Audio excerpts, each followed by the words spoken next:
পিচিটি ও তার বউটির কাণ্ড কারখানা।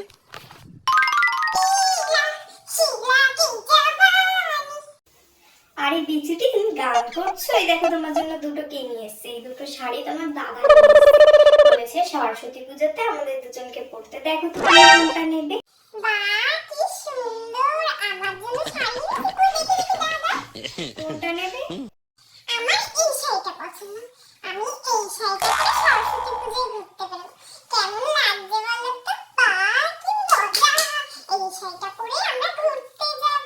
এই বিচুটি সবসময় আমার শাড়িটাই নিয়ে নেবে। দাঁড়া, দেখাচ্ছি মজা। আমার শাড়ি আমিই নেব। ভালোই হয়েছে তুমি এই শাড়িটা নিয়েছো। আমি তো এই শাড়িটাই ভাবছিলাম নেবো। কালারটা দেখো কি সুন্দর। ওটা ম্যামের, ওটা আমার ভালোই লাগেনি। এটা পরে গেলে সবাই আমার দিকে তাকিয়ে থাকবে। আমাকে খুব সুন্দর লাগবে সরস্বতী পূজায়। আমিই তাক লাগিয়ে দেবো। কি বলছো?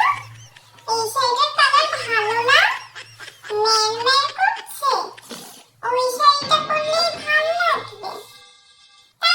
তাহলে দাও, আমি এই শাড়িটা নেবো, তুমি এই শাড়িটা। আমি এই শাড়িটাই পরবো।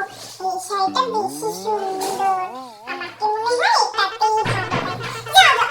তুমি সবসময় এরকম করো। দেখো এই শাড়িটা কালারটা কি বাজে। ঠিক আছে, নাও, আর কি করব। তুমি তো আমার পছন্দের জিনিসই সবসময় নিবে। আমিই পরবো এই শাড়িটা। এই ওই শাড়িটাই পরো। আমি এই শাড়িটা পরে তাক লাগিয়ে দেবো সরস্বতী পূজায়।